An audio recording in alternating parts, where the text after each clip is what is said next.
Coming up on this edition of the Black Vault Radio, the founder of the CanAm Missing Project and the author of the Missing 411 line of books, Mr. David Paulides, steps into the vault. He explores the tragic and emotional circumstances behind mysterious disappearances of people in the wild. He dives into how the U.S. government may be neglecting some very important pieces of evidence that may help solve these mysteries. Well, also right next to this, they found one tooth sitting on top of a log next to the clothes. People have this attitude that when you're in the wilderness, it must be a safe playground. Now understand the scenario, John. You're in the middle of a wilderness area, nobody's around, and you got this little 3-4-year-old kid that walks up on you.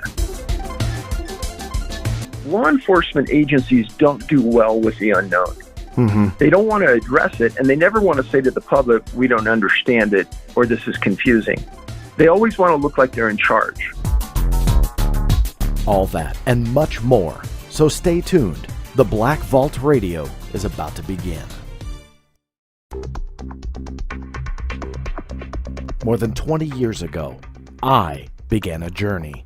My quest for the truth. My name is John Greenewald, and I have hammered the United States government with Freedom of Information Act requests trying to get answers. I have more than 2 million pages of declassified documents for you to download at theblackvault.com. Now, I attempt to dive even deeper and talk to some of the most brilliant minds on this planet.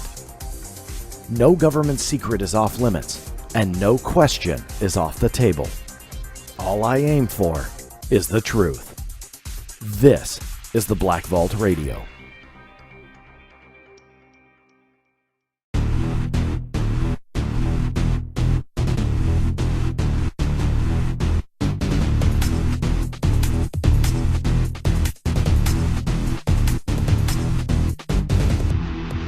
That's right, everybody. This is the Black Vault Radio. I am John Greenewald Jr. As always, thank you so much for making this your podcast and radio show of choice. Now, if you are subscribed to this channel and have been for a while, and you've heard my previous interview with David Paulides, you might be wondering what this is. Well, there has been an enormous amount of downloads before I had to switch channels here on YouTube. But there's been enormous reaction that this was streamed about 70,000 times on YouTube before I had to switch it over to this new channel. For a channel I don't advertise that much, that was an amazing reaction to Mr. Paulides' interview. He's a very popular guy and a very popular guest. Well, I think when people were stumbling on that interview, a lot of fans of David didn't realize they were listening and tuning in to a much larger show with a lot more content. So there was maybe some confusion that David didn't immediately come on. Well, to help you guys out, I decided to make this export of just my interview with Mr. David Paulides as he dives into all of the missing people that have gone missing in national parks throughout the United States and North America. He is coming up in just a minute or two, but just know that the Black Vault Radio is a program where I bring on guests like David with amazing information and stuff that makes you think. So, with that being said, enjoy this shorter episode of the Black Vault Radio made just for you, those that want to hear just David speak about those missing people and his book series, Missing 411. If you're interested in possibly subscribing to this show, you can do so at going to www.theblackvault.com/show notes. That will go ahead and link you over to all of the previous episodes. That way you can see just what this show is all about and all of the information that I bring to you. Thank you so much for listening. Stay tuned. Mr. David Paulides is coming right up.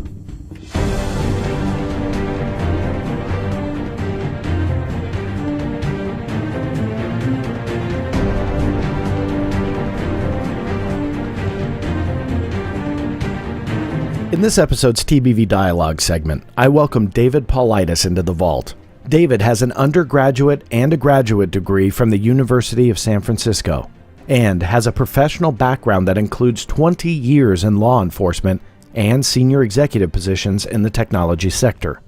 In 2011, David utilized his background to begin researching mysterious disappearances of people in the wild throughout North America. As a result of his research, he founded the CanAm Missing Project, and he recently just published his 8th book in a series he calls Missing 411. The latest is entitled Missing 411: Land, Air, Water.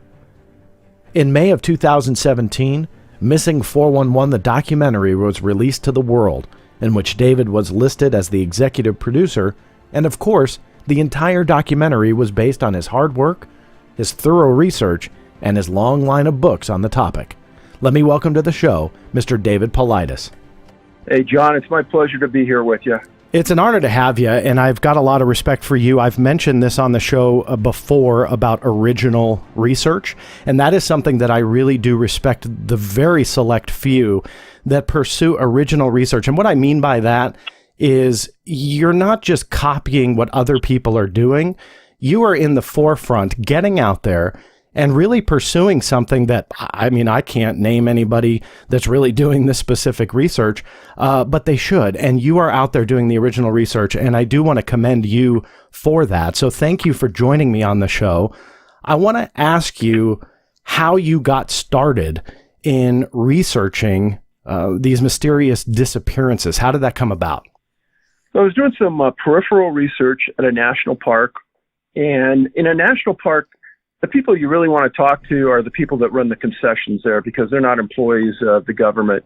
They're private people that are hired by companies that run the, even the campsites and the stores, et cetera. And I was talking to them, and I noticed that a couple of rangers were following me around, and that's kind of normal. And at the end of the night, I heard a knock on the door, and it was one of these rangers in plain clothes. And he goes, "Hey, Dave, we know who you are, and we have some information we want to share with you, and could I come in and talk to you?" And I said, "Sure." And initially it was just one, then it was two later. The second one arrived. But what they said was that they had worked in a series of national parks in their career, and they had seen disappearances. And in the first 7 to 10 days, there was a lot of publicity, and there was a lot of interest. And quickly, it tapered off. And at the end of that 10 days, sometimes 7, sometimes 5, there would essentially be no activity, and it would be over. Well, these guys, these two rangers, were interested in what happened with the cases, and they tried to go through their own system and find out. And sometimes they were stalled, thwarted, told them nothing was interesting. But one of the other things they found was that people were disappearing in areas where they thought was odd. After subsequent research on this, I found out that it was true. A lot of these people disappear not in the far reaches of a park, but sometimes right in the valley floor where it makes no sense at all. And they said, "Well, we know that you have a research background. We know you're a cop. We know you've written some books, and we think you ought to be on it. And we'd like to give you some headway and some ideas about what to do." They gave those to me. I left the park the next morning, called a couple people in law enforcement, and I said, "Hey, they said there's a lot of people missing in these parks. I never heard of it. So could you tell me, run some names through NCIC and see if they're missing?" Well, they came back to me and they said, "Wow, Dave, there's a lot of people missing in these parks. We didn't realize it either, but you might be onto something." That's kind of how it all started. And after I got back, I started going through archive searches and things, finding some strange disappearances, and immediately I filed a series of Freedom of Information Act requests, something you are very aware of, John. I've dabbled, yes. Yeah, the worldwide expert I'm talking to. I filed them against the National Park Police, and I asked for a list of missing people in their jurisdiction. Now, for people who don't know, the National Park Police are trained at the Federal Law Enforcement Training Center. They're highly trained. They get better training than 90% of the police officers in the United States. They know how to proceed on cases. They know what's important and what's not. They know the importance of lists. Well, after months of waiting, I get a call from an attorney from the national parks asking me why I wanted that list. And I said, well, that's an odd thing to call about because I know you can't use that in justification about if you release it. Oh, no, sir. That's not why we're calling. We're just interested why you want to know. I said, just doing research. And they said, well, we don't have any list. And I said, what? And they go, no, we don't have any list of missing people in our parks. I said, how can that be? And they said, no, we don't.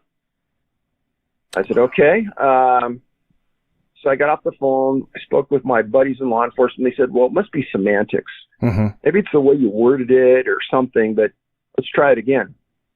Another couple months later, this time I get a call back from a guy in Yosemite National Park who is a special agent.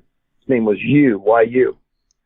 And I had asked for a series of lists from Yosemite and a series from the national parks, and specifically one case out of Yosemite. Well, you told me that I would never get that case, even though it was over 35 years old. No one had looked at it. It was still classified as a missing person, and there were no suspects. So that makes no sense at all. He goes, nope, you're never going to see this. And I said, how about a list from Yosemite? We don't have any lists. And I wrote a letter back to the Park Service, and I said, well, I'm a published author. I want to claim an author's exemption, and I want you to accumulate the data for me. Get another call back from an attorney saying, I'm sorry, we did a search, and your books aren't in enough libraries to qualify for the author's exemption. Jeez, wow. You ever heard that, John? No. Why do you think they're fighting you on all of this? I mean, what was your, as a law enforcement officer, because I don't want to get too far ahead, but as a law enforcement officer, what was your impression in these beginning stages of your research on why they were pushing back, why there were no lists, and why all of this was going on? So a good friend of mine, and I know a good friend of yours too, is George Knapp. And chief investigative journalist for CBS in Las Vegas. And George and I talked about this incessantly. And I've talked to law enforcement guys about it. And George said in our movie, looked right in the camera and says, they're lying. They've got a list. They don't want you to have it. And I tend to give people the benefit of the doubt, but I'm starting to lose my faith in the National Park Service because now I've been at this for almost 8 years, accumulating the data and going through these cases. And there are peculiar things about these disappearances. And I know I'm not the sharpest knife in the drawer, and I can't be the only one that's put this together. So there's got to be some reason they don't want this data floating around out in the public view. In those beginning stages of looking into this, backing you up again towards the beginning, and they said that something was strange, and again, you're approaching this from a law enforcement background. What were some of the characteristics that you saw in the beginning stages that made you realize, okay, this is not just a natural, natural's a bad word, but just a normal, prosaic disappearance? There is something more to this. What were you seeing in those beginning days? So one of the things, I've always enjoyed the outdoors, hunter, fisherman. I get out there all the time, and I thought I was pretty on top of the news. And I think the most astonishing thing to me were the pure numbers and what they were doing to conceal the numbers. One way they do it is they classify somebody who's been missing, say, 3, 4, 5 years as missing, presumed deceased. That classification wipes you off the rolls of the missing people. And that's something that they use, and the U.S. Forest Service uses as a way to clean their roll. So, we don't have that many missing people. That bothered me a lot. Yeah. So what kind of characteristics, though, were you seeing, though, other than the record keeping? Because obviously they were messing that up because they weren't keeping any records. So it's kind of weird that they were telling you we don't have that many people, but what were they basing it on? But maybe that's a different discussion. But what characteristics on these cases that when you started to kind of dive in, were you seeing? So when you look at, say, 10 cases of missing people in the wilderness, there's not a lot that's going to fall out on you. But when you look at 1,000, 3,000, 5,000, certain things hit you in the face. And when I was at about 300 or 400, my office looked like I probably had 15 or 20 piles of cases in different places that all represented something unusual. One of the things that hit me right away was in my law enforcement time, I worked on the SWAT team, and assigned to the SWAT team was the canine unit. We had 20 canine units. And 10 hours a day, one day every other week, we would commit to training, and the dogs would train with us many times. These dogs were phenomenal. Mm-hmm. I can never remember a time putting one of these police dogs on a hunt for somebody that ran from us where the dog didn't find the person. That's how good they are.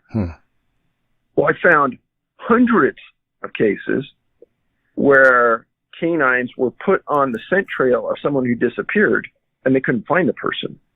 Many times they couldn't even find the scent, apparently, because they'd walk down the trail a couple feet, turn around, come back to their master, and either lay down, sit down, completely uninterested in looking for a person. And many times these notes are in the case files of the search and rescue report. So dogs, when you take them out to a scene, damn, they always want to work. Mm-hmm. It's like fun for them. It's like the hunt. So to see that kind of behavior is not normal. Another thing I found is that there's weather changes in conjunction with the search or shortly after somebody goes missing. And those weather changes can be many things. It can be rain, snow, wind, hail. I even write about a case where there's a big dust storm. A lot of times, this is a weird one, and I'll state this up front. This is not a knock on search and rescue people. Most of the people in the world don't know that 99% of the searching for people in the wilderness is done by volunteers. Mm-hmm. And they get certified on their own. They volunteer their time. They're salt of the earth kind of people, great people. And without them, 99% of the people would never be found. Mm-hmm. Well, a lot of times victims are found in an area that had been previously searched. Previously searched not just once or twice, sometimes 20 times. I have cases where the victim was found laying across a trail that search and rescue people took on a daily basis out to the search area. Mm-hmm. Very strange. The time of the disappearance, after I started to catalog this, the most common time was 4 p.m. Many of the victims suffer some kind of physical abnormality, disability, or illness. Just took a lot to figure out. If a victim is found, and they're found alive, the vast majority of times, they don't have a memory about what happened, and they don't remember how they disappeared. Water plays a key role in the disappearances. A lot of times people are found in or near water, or they disappear in close proximity to water. One of the stranger ones is boulders and granite play into this. So after looking at 5,000 cases, categorizing over 1,000 disappearances that all match these profile points, the largest geographical cluster in the world that fits this profile is Yosemite National Park. And where is the biggest conglomeration of granite in the world but Yosemite National Park? And the more you keep your eye and ear on that granite, the more you figure out that people are found laying on granite, near granite, around or in a boulder field. It's highly unusual. Another point is something I call POS in the book. It's called the point of separation. And that is that someone can be together, let's say, hunting, fishing, hiking all day. And at some point, they separate for a minute or two, and something happens. And I don't know what it is, but it's during that point of separation that people disappear. There's also several times I've written about intellects, highly intellectual people that have disappeared and have never been found. Probably the one that's got the most press is physicists. There's a group of physicists in the world that have disappeared and have never been found, and unusually, they're all German. And the stories are highly weird, but they're true. And in my search to find a physicist that wasn't German that disappeared, I failed. They're only German, and they're only physicists. But I also have a lot of physicians that have disappeared, professors, highly intellectual people. Wow. I'm German, but thankfully I'm not a physicist, so I should be safe hiking in the wild. 5,000 cases, that's extraordinary. Before we drill down on some of those characteristics, and I know there's more, we'll get into them, but before we drill down into some of that, where do you find your cases? How are you doing that particular part of the research? So that's a stumbling block at times. I started off focusing on just national parks. Then I went to U.S. Forest Service property, Bureau of Land Management. Then I went to state property. I continued to kind of branch out when I found cases that matched. Now, with the national parks, their ability to give me a case file that I request and their attitude about giving it can be as easy as a flip of a coin, confusing. Their policies make no sense. In Yosemite National Park, I could request any case file, and the answer will be no every time. I could request a case file from Mount Rainier National Park, and it may be yes all the time. There's no rhyme or reason why I get one. It's kind of like the attitude of the people in the park, and if I appeal, I'll always lose. The U.S. Forest Service, many of the cases on their property are handled by the sheriff's office in that jurisdiction. Now, that when I get a case file or not out of them kind of depends on if they think there's something in there that I shouldn't see. I won't get it. If it's a case out of, say, the state of Washington, I'll probably get it more times than not because Washington has a law very similar to the federal FOIA laws. So I'll get most of those. But realistically, a flip of a coin whether I get those. A lot of times I may rely on news reports. Sometimes I can bypass the sheriff or the Park Service and get a report from a coroner. But more times than not, I wish I could say it more clear, but it's a flip of a coin, John. I again commend you on the original research aspect to this, because not everything is done on the internet or can be done. That comes as a shock to some people, but trust me, Google doesn't have all the answers, and you're out there really digging, really trying to get this stuff. Now, just to clarify, to make sure I've got it right, 5,000 cases. Is that 5,000 cases you've analyzed and kind of picked out the mysterious ones, or you have 5,000 mysterious disappearances? So I've documented and written about in the books over 1,100 cases. Okay. But I have looked at and analyzed over 5,000. And out of the 5,000 that you've analyzed, what percentage have these mysterious characteristics that cue you in that there is something more to this was a bear attack or they fell off a cliff? Is there kind of a rough percentage? So I'm pretty careful about what I put in front of the public, because there's a lot of pessimists out there, and they're looking for a reason to discount the research. Yeah. So those borderline cases, public's never going to see them. The vast majority of the time, if a case fits those profiles, I'll put them I'll do the research on it and put it in a book. If the case is borderline, I won't even put it in, but I'll put it on the side and I'll refer to it later. But I would say it's probably about 30% that match. About 30%. Okay, so that gives kind of a rough estimate, so that's good. Now, one of the characteristics, I want to take you back to the dogs.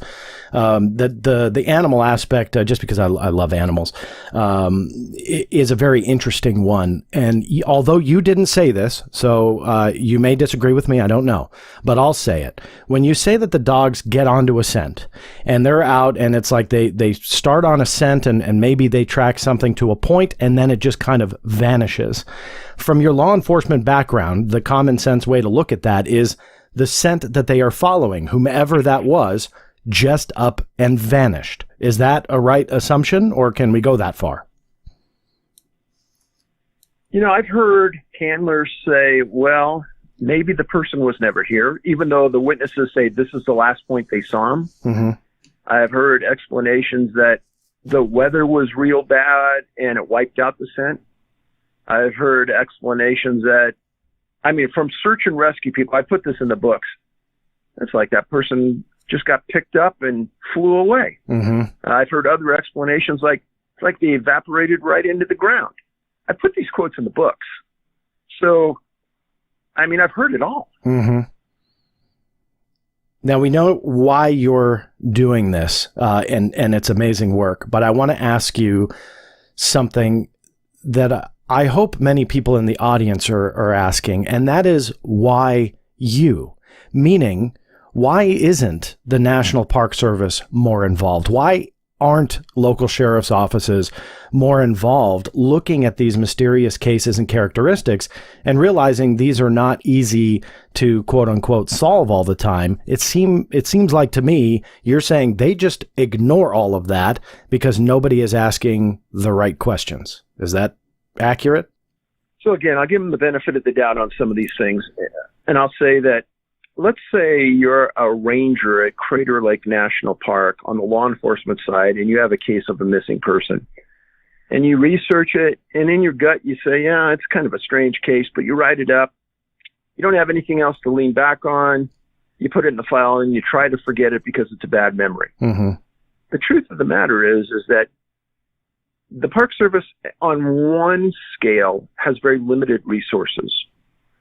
I am probably in a good position to look at all of these cases from 50,000 feet rather than 100 feet, like somebody at a regional park. Mm-hmm. I'm looking at this on a bigger scale, a grand scale, 60 geographical missing person clusters in North America. I'm not that one guy in a small park that has one case. I kind of have an interesting background, so maybe my expertise and my investigative skills that were developed in an urban setting with a lot of high crime is different, again, from that ranger that really doesn't deal in this a lot. Mm-hmm. So I don't want to nix them real hard on that part of it. I do think that there's a liability on the side of the National Park Service to not tell people that, if somebody has over 50 missing people that we've never found. A lot of those people are right here in the valley, and a lot of these people have disappeared under strange circumstances. I think it's incumbent to educate the public to let them know that a national park isn't a place where you take your young child and let them run around on a playground like you're down the block from your house. Mm-hmm. There's a lot of dangerous things in a national park, and just because you're there, it's not Yogi the Bear time. Yeah. I can hear the respect that you have still for the National Park Service, even though it sounds like you're getting increasingly frustrated for that. But I have to ask, and correct me if I'm wrong, when you look into these 5,000 cases with a 30% approximate, case number that shows you these mysterious characteristics and something that warrants a further investigation or at least asking additional questions, how many of those then do the National Park Service or the Sheriff's Office or whomever investigated it and they just kind of close the case? Do they kind of chalk up as like that was a bear attack or, hiking accident or, we never found the body, but we think they probably died of dehydration? How many do you think that they have quote unquote solved on the books that when you look at the actual evidence, you go, whoa, wait a minute, that can't be true for XYZ? Is there a big number of cases in that category? I tend to think that all of the cases fall into this realm of, that was bad judgment, or, the weather must have taken them, or, it's a little unusual, but it just happened. And when I started to write my first couple of books, I knew I had a large number of cases involving small kids, 2, 3, and 4 years old. And it's easy for people to kind of say, well, this 25-year-old guy disappeared. Maybe he got lost and he hiked out of the search area and they didn't find him because they didn't go out 5 or 10 miles and his body's probably there. Reasonable. Mm-hmm. But if you take a 2 or 3-year-old and you say, well, let's leave them in the woods. And when I'm at conferences, I ask people, I said, how many people here have kids? They raise their hand. I said, okay, what would your child do at 2 years old if you put them on a trail and you walked away? Would they run uphill? Would they run downhill? Would they play in the mud? Would they lay down and take a nap? What would they do? And I hear all kinds of answers, but very few say they'd run uphill. Mm-hmm.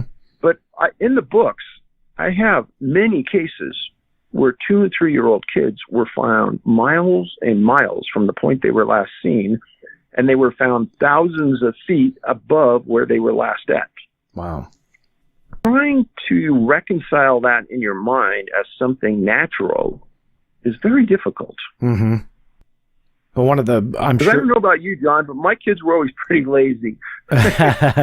Well, mine sometimes I wish was lazy. My little 4-year-old has more energy than I can even explain on the radio. But let me ask you just kind of a skeptical question, which I'm sure you've been asked before.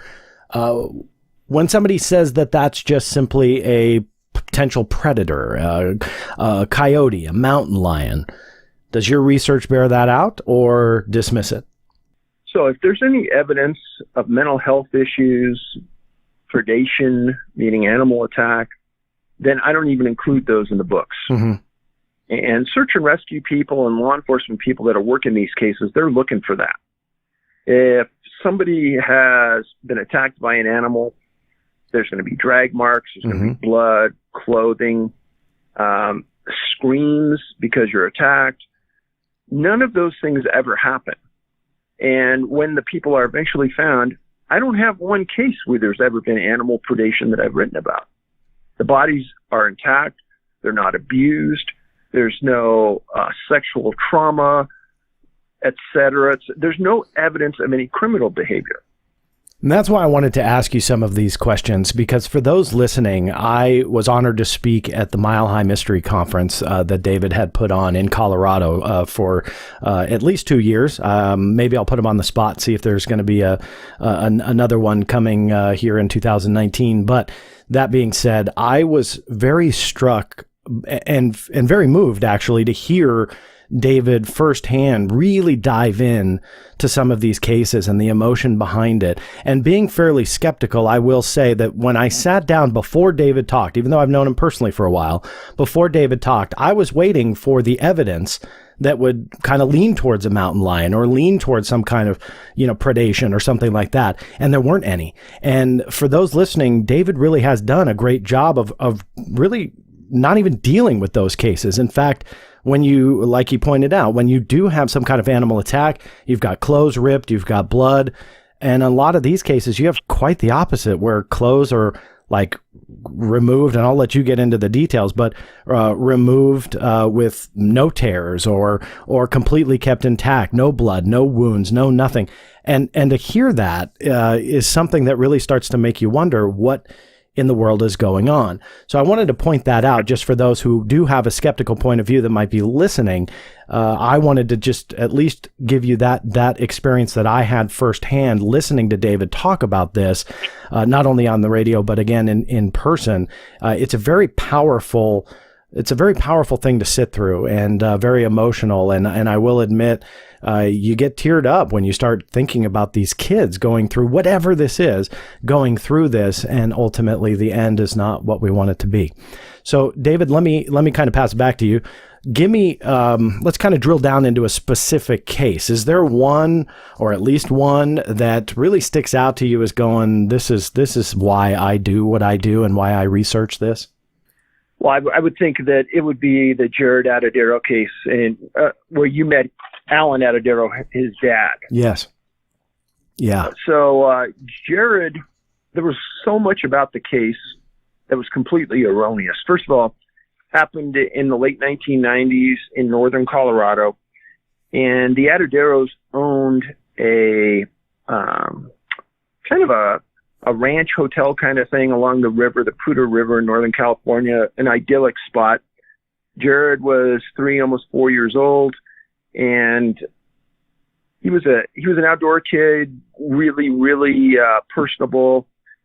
Well, this one weekend, Alan at the resort was hosting a group of singles, and the single people wanted to go to a fish hatchery to visit. And it was only like a mile down the road. And they were taking Jocelyn, his older sister. Well, Jared heard about it and said, Dad, they said I could go if you said it was okay. And Alan goes, okay, you can go. So they were going to be back in like an hour or something, and they left. And there was probably maybe 15 people in this group.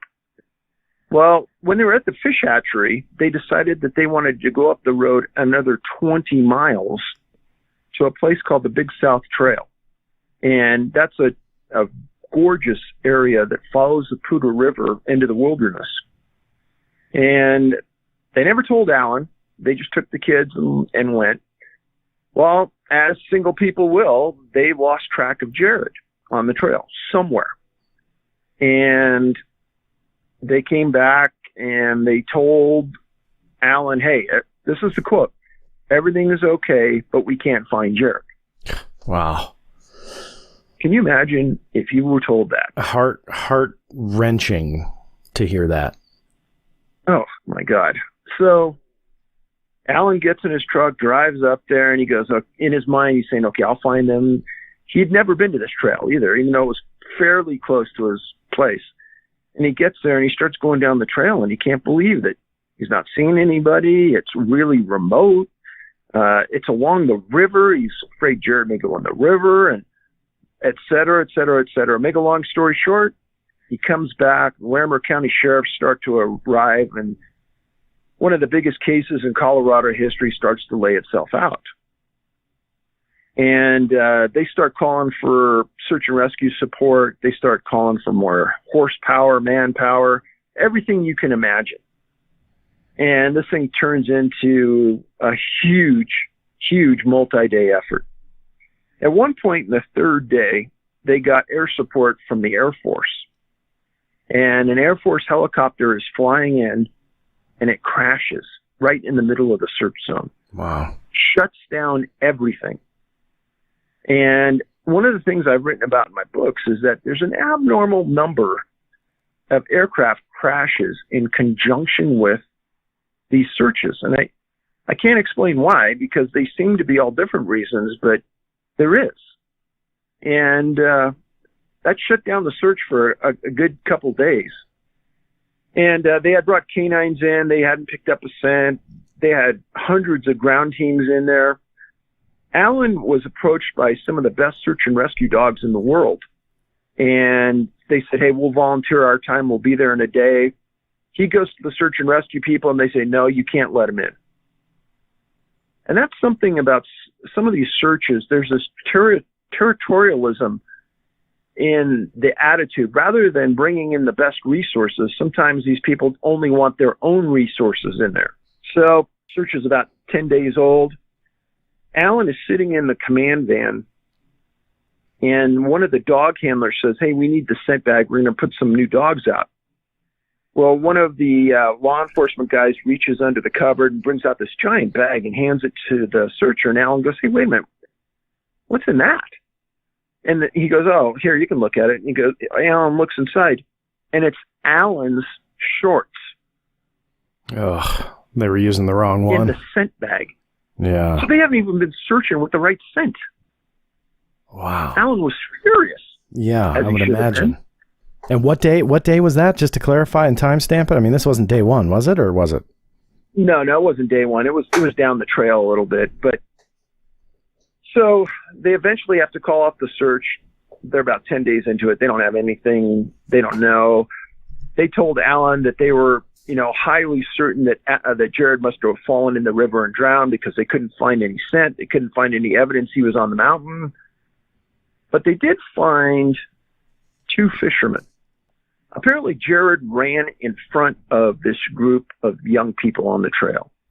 And as he's going down the trail, he picks up a stick, and he's hitting it in the water near these 2 fishermen. And they tell him, hey, stop hitting the stick in the water. And he goes, hey, are there any bears around here? And the fishermen say, no, there's no bears. We've never seen a bear around here. Don't bother us. Now, understand the scenario, John.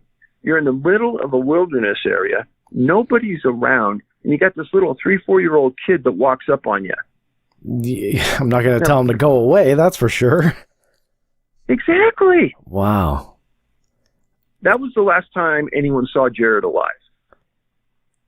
In a very, very strange story, about a year ago, my girlfriend and I are up in Great Rocky Mountain National Park, about 5 air miles from where this happened. And we're at this lake in this remote area. And we're walking down this trail, and Angie grabs me by the back of the coat and goes, Dave, turn around. I'm thinking, there must be some animal behind us. Right behind us is this little 3 or 4-year-old boy. I go, hi. He goes, hi. I'm thinking, what the heck? This is something out of the Twilight Zone. I'm thinking. Yeah, really? I go, where's your parents? Oh, they're way over there on the other side. I said, do they know where you're at? Oh, I don't know. They're just letting me walk around. Ugh. I said, why don't you take us back over to your folks? Mm-hmm. So we walk at least a couple hundred yards through the woods, and we get to this little campsite where there's this little tent and this woman sitting in a chair and a man laying in the tent. I said, hi, hey, we found your boy over by the lake. Oh, yeah. It was like, oh, yeah, so what? Oh, wow. I said, well, within 10 miles of here, there's 5 people that are missing. And I said, there's mountain lions around here, there's bear, there's elk and moose, and there was the lake, and your boy was standing right next to it. So you may want to keep a little tighter reins on him. Wow. Okay, thank you. Jeez, they didn't even care. It blew me away. Again, that people have this attitude that when you're in the wilderness, it must be a safe playground. Mm-hmm. So anyhow, getting back to Jared, about 4 or 5 years later, after he disappeared, 2 guys were hiking on a ridge above the trail where Jared disappeared, and they came across a strange scene. They find a pair of young boys' sweatpants turned inside out and a sweatshirt laying nearby it. And they knew about Jared's disappearance, and they thought this has got to be related to it. Well, also right next to this, they found one tooth sitting on top of a log next to the clothes. So the sheriff comes in, takes everything. It's Jared's clothing. It's Jared's tooth. And they do a search, and they find the top of his skull nearby. Ugh. And they send everything to a lab. And there's no blood on any of the clothing. And they have a press conference with Alan, and they declare that Jared got attacked by a mountain lion. But no blood. No blood. Okay. There's hairs on the clothing, and this is an unbelievable part, but I've got the report, so I know. The analyst couldn't identify the hairs on the clothing. And I know a lot about this because of previous work, but their analysts, hair and fiber experts, have a chart of every mammal hair in North America. Mm-hmm. And it's very easy to tell different kinds of hairs when you look at them under a microscope. Well, this analyst couldn't determine what kind of hair it was, which was weird. And they also stated in the report there was no blood on any of the clothing. And the pants were inside out, which is very odd. Yeah. So Alan didn't believe it. So Alan, on his own, takes the evidence and all the clothing and shows it to 4 different mountain lion experts. And they said, I don't know where these people think a mountain lion killed your son, but each one independently said, no, a mountain lion did not kill your son. So what killed Jared Attadero? And how did he get 550 feet up the side of a very steep mountain that I had to get up with my hands and knees to get up it? How did he get up it? Yeah, and I think the fact that there was no blood I'm just trying to punch that note again, but I mean the fact that there was no blood, why would they label it an attack like that when there's no physical proof whatsoever? Or what am I missing? Like, where did that come from? So a New York detective coined this phrase. I can't claim victory on this, but it's called local reports for local consumption, meaning this case was a sore point in Larimer County, Colorado for years, and the public was always disturbed about this disappearance. But a mountain lion excuse everyone can swallow. Everyone can accept it. So you think it's for not the benefit of the public, but the ease of understanding and accepting what happened to Jared? Yeah. Okay. But obviously his father didn't buy it. No. And anyone with an ounce of common sense, once you understand the facts of the case, will say, man, it wasn't a mountain lion. With you recollecting the story of what happened, even during the investigation and the hunt, and even after, it just like there's too much evidence to show that there is this pushback on a federal level, this pushback of trying to figure out what the truth is. Because in one breath at the press statement, we see this throughout different niches of research, not just mysterious disappearances, but focusing in on what you just said. At the press conference at the podium, they're saying mountain lion, case solved. But the evidence doesn't show blood, doesn't show ripped or tattered clothing, and shows a hair, and I want to go back to this, a hair that they could not identify. Now, this was not in the 1920s, obviously, so the technology was there to figure out what this hair was. Why would they dismiss evidence like that? You're asking the million-dollar question. But law enforcement agencies don't do well with the unknown. Mm-hmm. They don't want to address it, and they never want to say to the public, we don't understand it, or this is confusing. They always want to look like they're in charge, kind of like the authority. So they will just ignore it. One thing that Alan was highly upset about was that he knew that his son's pants were turned inside out. One leg and one half of it was inside out when they found it. Yet at the press conference, it was all turned neatly the right way and presented to the public like that. And Alan said, why aren't you presenting it the way it was found? Mm-hmm. And he knew why, because if they presented it the way it was found, it wouldn't make any sense. Yeah. Now, there's one other item on the Atadero case that nobody picked up on until we got that case. And Alan, it's a shocker. He reached out to me when somebody told him I'd written this story about his son. And we've gotten together probably 20 times since then. And he's just the nicest person and he's a smart man.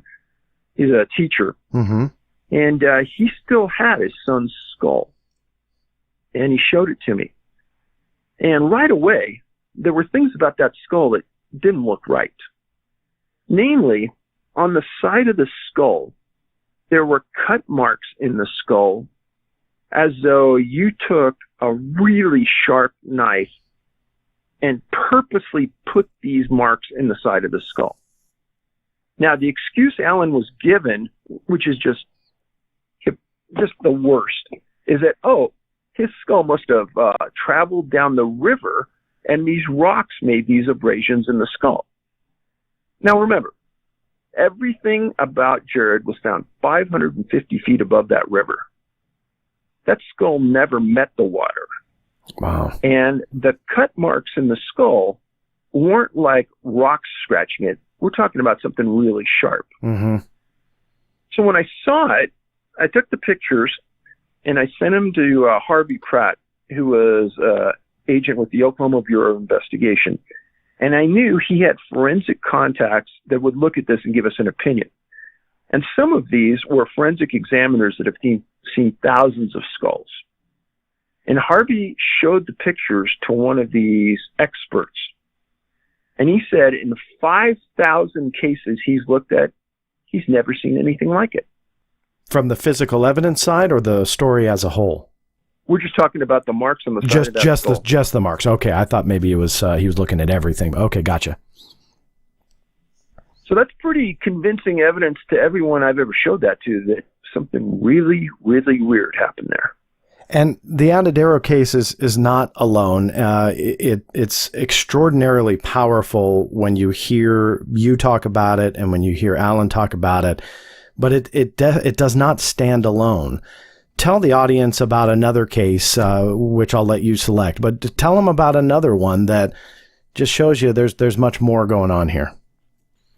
So one of the books I wrote was a book about missing hunters. Now, this story didn't make the Hunters book because I didn't discover it until just the last year. But it's one of the most unusual, and it involves a guy named Craig Guymon, Guymon. And he went missing on October 6, 1996, in the Gross Venture Wilderness in Wyoming. He was 47 years old.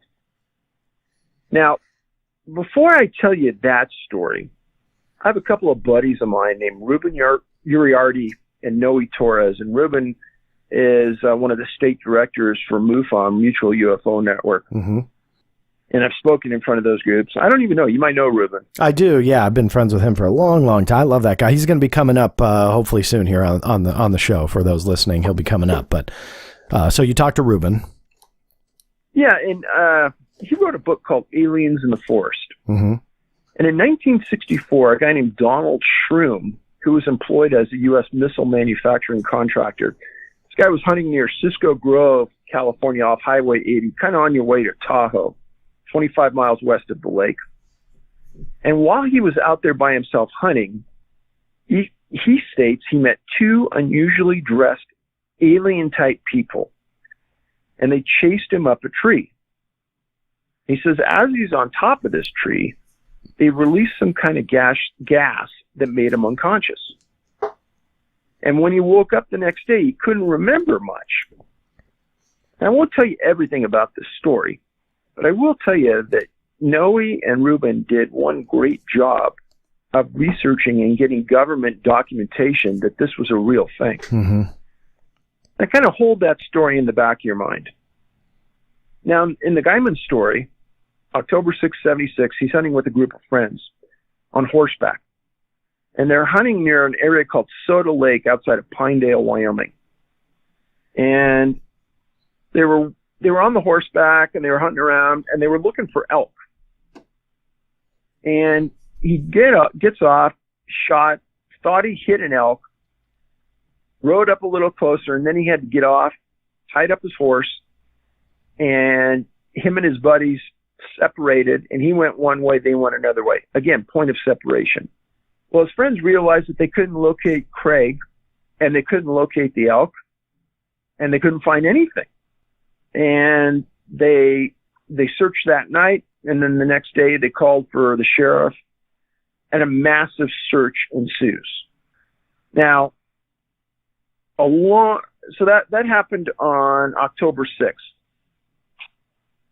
October 8th, 1 mile from where he was last seen, they walk up on this unusual scene that is almost unbelievable. What they see is they see Craig laying on the ground dead underneath a tree. The sheriff stated it was obvious that he fell out of the tree, but I'll quote him, "But we don't know what he was doing up there." His boots, now this is the part that's interesting, his boots, his coat, and his hat were still up in the tree. Autopsy showed he had many broken bones, but the coroner stated that he didn't die because of the broken bones. They never located Craig's gun, ever. He had no mental health issues. They said there's no way he could have gotten lost. So the question is, why would he climb a tree? Why would he disrobe? Where did his gun go? Now, one of the things that I write about in my stories is that a lot of the people that have disappeared end up missing clothing, boots, etc. And a lot of people may say, oh, well, that's hypothermia. Except the problem with that is that many times the weather doesn't constitute a hypothermia. Many times the clothing is found in close proximity to where the person disappeared. There was no time for hypothermia to hit. And when you're involving young children, many times the parent said, no, my child couldn't undress themselves. So they thought that Craig died from hypothermia, but they weren't sure, and there was never, ever a clear answer about what he was doing up in that tree. Fairly similar to Noe and Ruben's case. That's exactly what I thought of when I read it.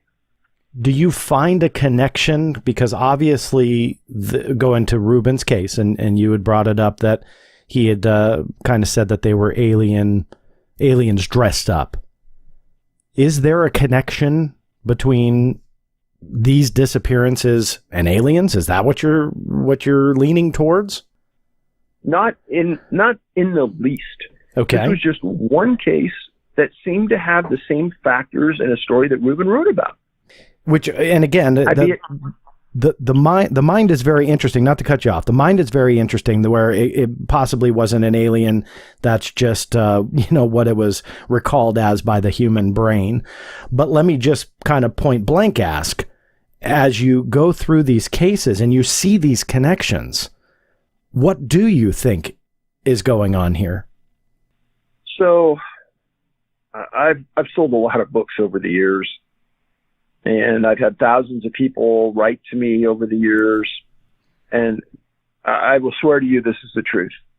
I have never had anyone read the 8 books and tell me, aha, we know what's going on. Mm-hmm. Never. I've had hundreds of people write to me and listen to an interview and say, oh, I know what's going on. Sure, yeah. So what I tell people is, yeah, you can listen to every interview I've ever done and probably have maybe 5% of all the data points that I present in the books. Mm-hmm. But that's not to say that certain cases lead to certain lines of thought. I could tell you about one more case. One of the cluster areas in the northwest part of the U.S. is Mount Rainier National Park. And there's a lot of missing people cases there. And in fact, that Cascade Range, starting at Crater Lake going north, there's a lot of people missing. Now, when I was doing the archival search on Mount Rainier, looking for older cases, I found something really unusual, and I thought, I've got to look into this further. And it took me a couple years to figure it out and get a lot of the files on it. And the more I dug into it, the more it bothered me. But Mount Rainier has about 1.4 million visitors last year. And I doubt 10 of them knew what I'm going to tell you right now. But Mount Rainier is the highest mountain in the Cascade Range at 14,410 feet. It's considered one of the top 16 of the most dangerous mountains in the world. And it has 26 different glaciers on it. Now, everyone knows those items because you can read about them at the park. But what I'm going to tell you now is even stranger. On December 10th, 1946, 6 U.S. Marine Curtiss Commando R-5C transports were sitting on the tarmac at El Toro Marine Base in San Diego. The planes were loaded with 200 soldiers that were going to be transported to Sandpoint Naval Air Station in Seattle. It'd be about a 6.5-hour flight. And those planes had a ceiling of 24,500 feet. The cargo area was not pressurized, so they wouldn't go very high. And the flight plan called them to fly at 9,000 feet. Now, 6 planes left in a staggered procession from the Marine base at 10:36 a.m. Well, one of those R-5Cs was piloted by Major Robert Riley. Later that day at 4:13 p.m., he contacted Toledo, Ohio Air Traffic Control, reporting he was getting ice on his wings, talking about Toledo, Washington. Mm-hmm. He asked for permission to go higher over the clouds. He estimated he was 30 miles south of the Air Traffic Control Center. He was told to contact them once he reached his new altitude. He never did contact them. During this time, 5 of those R-5Cs already landed in Seattle. Now, the Freedom of Information Act file I got on this said Everett ATC should have been able to hear the plane, but they never did. Now, there was enough fuel on these planes to fly for 10 hours. It was only a 6.5-hour flight. Well, that R-5C never arrived in Seattle. On December 11th, that entire Pacific Northwest region went into a high alert for the R-5C. But the issue was this part of Washington had a horrific blizzard. We're talking weather. And rangers at Mount Rainier had reported hearing a plane sometime around 4:15 on the day in question, but they never heard a crash or an impact. Now, for 5 days after that disappearance, snow just pounded this area of Washington, essentially grounding all search efforts. Headlines at the time stated that storms prevented the searching. But the search for the 32 soldiers on that plane went on for months. Now, here's a quote. A tattered fragment of a Marine's uniform, a weathered piece of a serviceman's health record, and some tiny bits of record indicate to the service that the plane hit the mountain. This was located at about 10,000 feet on Rainier by some National Park Service climbers. The report stated that they theorized the plane exploded and scattered the remains. NPS, National Park Service, said very, very little about this whole incident. Now, on August 24th, 1997, 10 bodies supposedly were located on the Tahoma Glacier. 21 bodies were located by 2 NPS rangers and a rep from the Navy. They said they didn't know if they could remove the bodies, and that's all they said. Now, in the book, I say, wow, first of all, why would a Navy rep be on the side of the mountain in regards to a Marine transport plane? Now, the Army's Mountain Division was consulted about the task and stated it would take 2 weeks and 24 men to bring down the body. They never said they couldn't be done, but they said that's what it would take. So an article on August 28, 1947 stated that the Navy had said that the 13th Naval District made the comment that the idea of removing the bodies from the site of Rainier had been abandoned. The families had a memorial service on the mountain. 2,000 acres of the glacier was allocated as a memorial and a no-travel zone. And then in June of, now nothing for about 35 years, June of 82, a climber found an odd piece of equipment on the mountain, reviewed and determined to be part of that R5C. Not one body has ever been recovered, and no determination of if the plane had engine problems or the cause of the crash. Now, here's some things I want everyone to think about. The R5C disappeared near Rainier on December 10, 1946. On June 29, 1947, headlines in the Orlando Sentinel: flying pie tins hit 1,200 miles per hour. Flying pie tins hit 1,200 miles per hour. This is a famous statement that really started the modern day UFO movement. And where did that happen? That happened right next to Mount Rainier. Wow. About 6 months after this plane disappeared. The pilot at the time was a guy named Ken Arnold, who made that sighting. He was a businessman, and he owned an airplane. And he was actually flying by the mountain looking for the crash. Now, how do I know all this? Well, there's an optical physicist named Bruce Maccabee, who's wrote a great book about this incident. It's called 3 Minutes in June, the UFO sighting that changed the world. I was very lucky to spend 5 days at Bruce's house about 6 months ago, and we had multiple discussions about this. And he said, Dave, there's been so many people that have tried to minimize the importance of the Arnold sighting. But he goes, I spent months and months and months going through all those documents. And in those docs, he said that he was flying past Rainier looking for remnants of that crash. And he was a pilot. He was smart. He was able to see the movements of these things flying through the air. He saw 9 of those objects fly by him, and he was able to determine the speed based on time and locations. Now, think about this. What about that statement that the armed forces always have about no man left behind? Mm-hmm.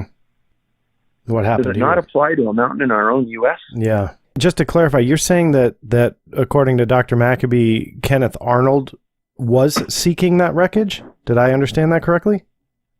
So he was flying from Idaho to, I forgot the exact location in Washington, but he deviated to fly by Mount Rainier specifically to look for remnants of that crash. Wow. That's interesting. I had never heard that before or placed that connection. That's fascinating. I had never heard that either. And for the people who don't know Bruce, he's impeccable with facts. Mm-hmm. And I think it's a very, very strange data point that really what starts our entire UFO movement is an observation made next to a mountain where there's all these disappearances, coupled with a disappearance of a transport plane that we've never found one body. Your newest book, Missing 411, Land, Air, Water. I recommend everybody listening to check out not only that book, but his long line of now 8 in the Missing 411 series. The website is www.canammissing.com. That's CanAmMissing.com. We're not through yet, David, because I want to ask you a couple more questions. And I don't want to beat a dead horse, but I want to go back to what you feel is going on. Now, I'm not going to ask you that again, but I want to talk about it more broadly and ask you a different way. I know that you don't put a label on this, and that's one of the reasons, of the very many reasons that I respect your research, that you're not out there saying this is aliens. You're not out there saying this is a cryptozoological creature. You're not saying anything. You're just saying these are the facts. This is what it's not. But you're not necessarily pinpointing what it is. My question to you then is a little bit more broad. And again, I'm not trying to beat the dead horse, but after you look at these 5,000 cases and you whittle them down and you figure out which ones truly have these mysterious characteristics, do you at least have a list of possibilities of what is going on, or do you just stay away from that entirely?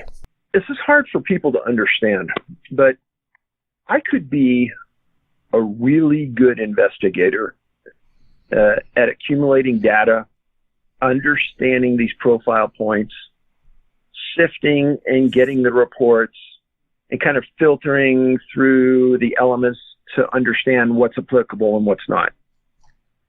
Now, you've been in this ooga booga world for a long time, John, and you know that we have all kinds of cryptids. We have supposedly things living underground. We've got things in the sky. How could anybody become an expert in all of these things? Yeah. I don't claim to be an expert in any of them. And I do think I know more about disappearances in rural areas than most people. And I do think that there's something about this that our government has found is unusual. Way back when, one of my first couple of books, Missing 411 Eastern U.S., I wrote about a series of disappearances of people from the Great Smoky Mountain region of Tennessee. And in each case, the newspapers would show up, and there was always this one FBI agent that was there as well. And they would go over to him and they would ask him, hey, are you here? Are you working the case? Blah, blah, blah. He goes, no, just here monitoring the case. Interesting. It was always the same agent. And my old partner in the police department ended up being an FBI agent. He left a couple years after I was working with him, and he became a special agent in charge of a large area. And he said, Dave, one thing about the FBI is they are great at documentation. Most of them are really good writers, and they document it, and they send the reports up. And many times they go to the profiling unit, and they look for other cases of similar nature. Well, again, like, I'm not the sharpest knife in the drawer, but I found these cases, and son of a gun, I find the same FBI agent at all of these cases. And I wrote about it because they all held these same profile points. Now, there's a disappearance in the Great Smoky Mountains involving a young boy named Dennis Martin. One of the toughest interviews I've ever done in my life involved interviewing Dennis's dad not long before he died. And I met him at his house. I knocked on his door, which I never do this with a victim's family, but something told me I had to meet this man. And so myself and another investigator knocked on the door, and he came out and he said, you know, Dave, he said, my wife and I have lived with this for 45 years. It's haunted us our whole life. We made a decision not to talk about it anymore. And I said, Mr. Martin, I respect that. I think I know more about this case than anyone in the world other than you. And I came all the way to California. If you just give me 5 minutes of your time. He says, absolutely, I will. And he stepped outside. And we kind of talked about the different things involving his son's disappearance. And I said, and this FBI agent, he was on your son's case. And is there anything I should know about him? And he goes, Well, you know what happened to him? I said, no. He goes, he committed suicide, Dave. And that was just one of the bombshells that Mr. Martin dropped on us that afternoon. And the investigator out in Tennessee went out and followed it up and found out it was true. So I think there's something to these that we don't understand. I mean, on the Martin case, there's only 2 cases in the world that I know about where the Green Berets showed up and searched. They searched on U.S. land for a missing person. And I've had Green Beret soldiers come up to me and say, nope, Green Berets don't search for missing people.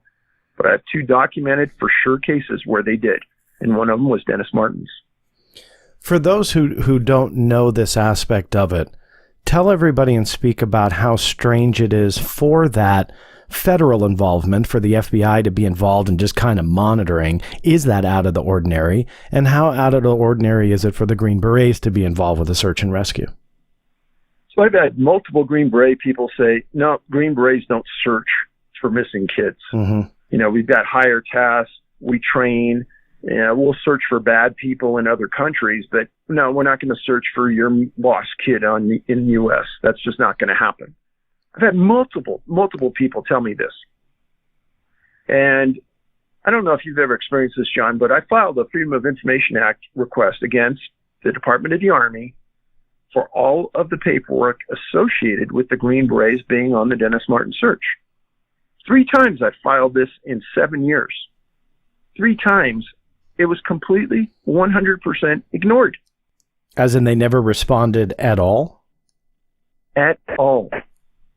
Well, there are things you can do. I don't know when the last time you tried, but if you're eager and game to try again, I can tell you some resources that if they try that again and they ignore you, in the last couple of years, some new tools that us FOIA requesters can use have come about, including a third-party agency called OGIS that can actually get involved and help mediate. So, you know, if you probably already know all about it, but if I can assist you in that, they can't do that. At least they're not supposed to. And if they do, there are now checks and balance systems in place that you don't even have to deal with that agency anymore. You can enlist the help of another one, and they're actually pretty good. They've helped me out on quite a few occasions.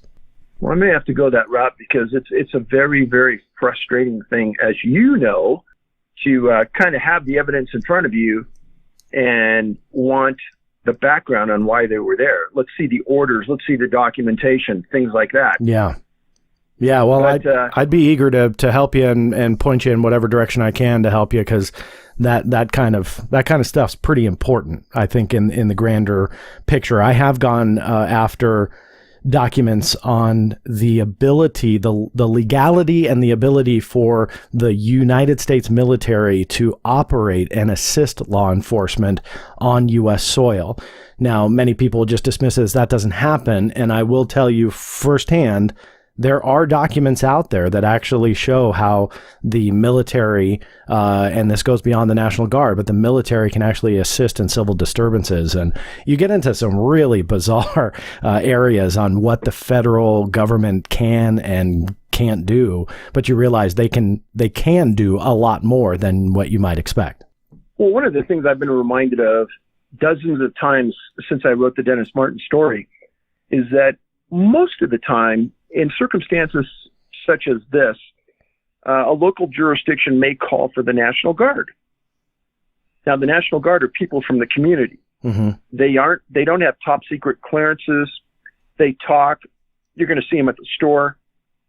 But that's not who they used in these instances. They used the Green Berets. They fly in. They're not from the area. They have top secret clearances. They're not going to talk, and they're going to leave, and you're never going to see them again. So it's just a completely strange scenario. Now, why would the FBI be there? Mm-hmm. I believe they are there to document what's going on. And I say that, and if you start paying attention to missing kid cases, missing children, and even missing people in the wilderness, have the public start paying attention to how many times the FBI shows up. The FBI does not have jurisdiction in missing people cases. Mm-hmm. And in fact, they won't search for a missing person. Now, there's one aspect to their authority is that if it's a very, very young child, they have authority to get involved. Short of that, they don't. So why would they even be involved in these cases? Or why would they be interested in them if there wasn't something there that they're tracking? Have you tried under the FOIA, out of curiosity, to you've mentioned getting actual case files, but the overall investigation arc of what they're doing? Have you tried to get anything from the FBI on why, on a broad scale, are they monitoring cases like this and taking notes and going into the field? Honestly, I got so frustrated with them sending documents that were so redacted that it was worthless. Yeah. That I sort of gave up. Yeah, I don't blame you. I've talked about the frustration factor many, many times, and I'll say it briefly again. I think that's part of the game. I think that they want people to give up. They frustrate you to death. And on the opposite end of the spectrum, a lot of times, and I wrote about this, I hate to give a shameless plug, but I'm going to bring it up, a book I'm publishing that's out next April. I go into detail and kind of juxtapose it with the JFK assassination material, that on one hand, like you just said, you get a bunch of redacted material. On sometimes the opposite end of the spectrum, they literally bury you in documents. And so instead of having a couple hundred to read and kind of maybe formulate a story and get some answers, they literally plow and pile 100,000, 500,000, over 1 million pages on things, and then they just bury you. And it takes a decade and a half just to go through it anyway. But I do think that is part of the tactic, is they just want you to stop asking questions and to just simply go away. And that absolutely is a shame. What do you feel has to change to get answers to this? What can we do as the general public? Do we have to push our Congress people? Do you think this is even changeable, or is this something we just have to accept? Well, honestly, since this information has gotten out there, I've gotten so many good leads from the public. I mean, I'll usually put out a case every other day on my Twitter and on Facebook. I do it regularly, and people communicate back to me, or sometimes if it's in a very rural area, it may not be getting the press that it should be. Give it to me, I'll give it the press. Mm-hmm. And a lot of people want me to react to an incident right away. That's not my nature. I want to see what evolves. I want to see the evidence. I want to see if there's a body, what the coroner's report says. It may not have anything to do with what we're researching, and not every case in the wilderness is related to what we're researching. Yeah. But anytime I can help, I'm going to. But really, it's those people out there giving me the heads up that is really valuable. And honestly, John, I've gone to you before for help on this. Your knowledge base of how to work your way through the system is so valuable that it would take many lifetimes of us out here on the periphery that do this only part-time to get 5% of the expertise you have in doing it. Well, I appreciate that, but I learn stuff all the time. I mean, I do. I'm honored at the compliment, but it's tough. It really is tough, as you know, but also to those listening. I'm here to tell you it's tough. And when they push back and they don't want you to know something, that not only piques my interest, but it's rather frustrating, and it does want to make you just kind of give up. And after 22 years, I've just learned keep asking, and sadly, I have to go to the realm of being annoying on some occasions under the FOIA. But hey, it gets answers, and so you're to be commended for not only the work that you've done, but you continue to do. You brought up your Twitter. For those who do love tweets and want to follow David, his Twitter account is CanAm Missing. That's CanAmMissing. CanAm Missing. And when you follow, which I do, you've got thousands of followers, but when I follow your material, which I do, and see your posts, what's very interesting and disturbing all in the same breath is these mysterious disappearances, even though not all of them are, but they continue to this day. I mean, I see you posting and bringing awareness to these cases, Is there any slowdown? I mean, is there any kind of hope on the horizon, so to speak, that there's a diminishment as the public gets a little bit more aware to be more careful in the wild? Or do you think there are now more cases than ever? So one thing I've got to get into the interview, which I do in every interview, is I promote that people should carry a personal locator beacon anytime they go into the mountains on a hike.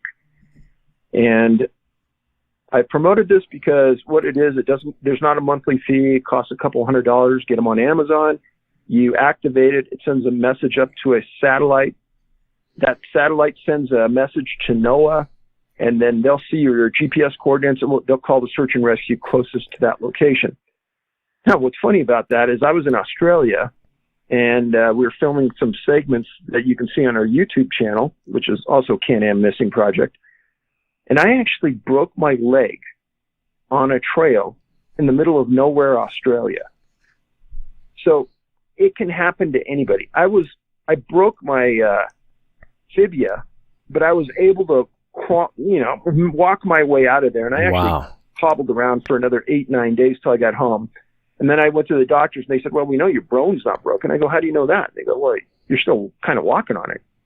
I go, take the x-ray. The doctor said, hey, first time in 20 years I've ever seen anybody walk into my office with a broken leg. That's incredible. Pretty good, Dave. But the point is, it can happen to anybody. Yeah. Now, if you're off trail and you break your leg totally, you're not walking out, and you could die there. Mm-hmm. So always carry one.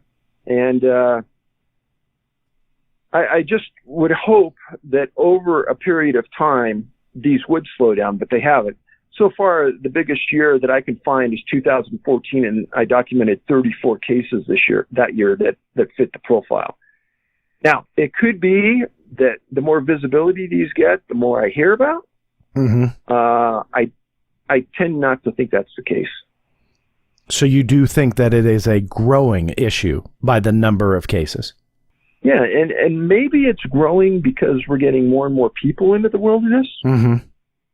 I mean, people going to national parks, the numbers keep growing, so I'm not sure. Yeah.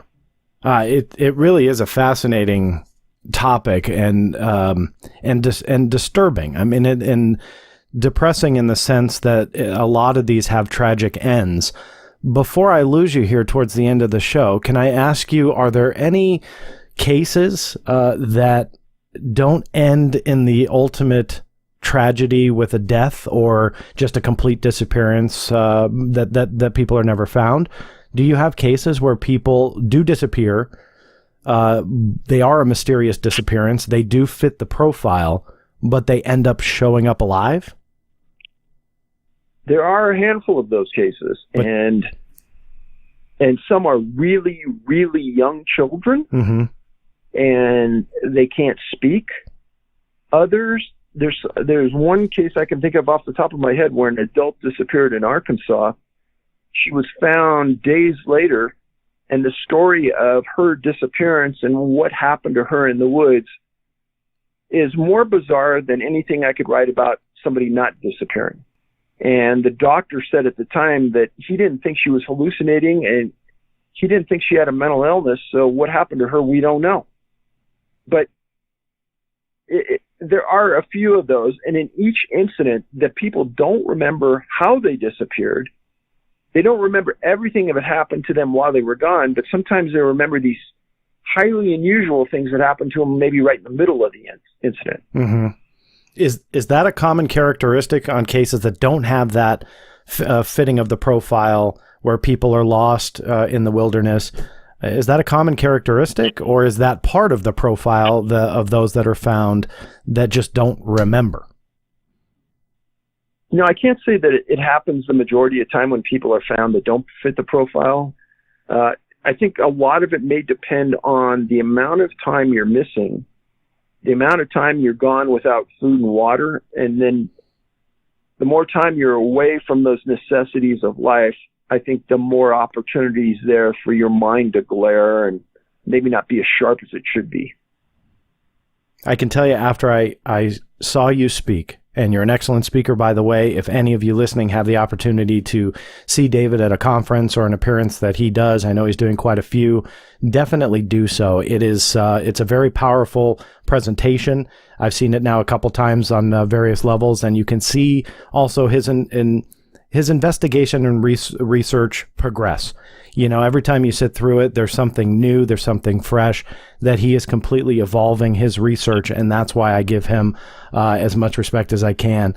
Now, the website to visit David and get all of the information on his books, I have the newest in my hand as I talk here, Missing 411, Land, Air, Water. Just going through this thing, you can see it is incredibly detailed, very well researched, and is only one of 8 in the Missing 411 series. Some of the other Missing 411, including the Land, Air, Water, include Hunters, Off the Grid, A Sobering Coincidence, The Devil's in the Detail, North America and Beyond, and the list is growing. David, are you planning a book number 9? No pressure? You know, I never actually plan these books. I kind of just accumulate the cases, and I have a couple piles in my office right now, and I kind of see where each year takes me. And I don't want to say that there's going to be a book number 9. Who knows? There might be another movie down the line, but we'll see. Well, very good. Well, I'm going to link all of everything that David and I just talked about on the show notes page. If you don't know how to get there, it's www.theblackvault.com/show notes. That will break down all of the different links, including a direct link to David's documentary about his Missing 411 series. You can view the trailer. I'll make sure that's linked on there. I recommend seeing the documentary itself. There's some very familiar faces and voices in that. I think you will all enjoy it. And more than anything, be safe. After I saw David's speech, like I said before, the next time I took my little guy, my son Christian, who's now 4 years old, as we do this show, I held him a little bit tighter on that trail. I can tell you that much. Even though I do not let him veer more than 12 inches from my leg, I can tell you it was closer to 6 inches because I would not let him out of my sight. It is something that I hope all of you do. Do not be like that lady that David ran into when they found their child and just didn't simply understand the implication of having their kid run around in the wilderness. I am a lot older, and I won't say my age, but even I don't like doing that by myself. You always try and hike with a buddy. Follow those safety tips and listen to David. David, your website, CanAmMissing.com. That's CanAmMissing.com. That is your website. Your Twitter handle is the same, CanAm Missing, same spelling. David, thank you so much for joining me on the program and educating us all about a very important topic that I think we need to really look into more and figure out what's going on, whatever it may be. John, I really appreciate the opportunity, and you take care of that great family of yours.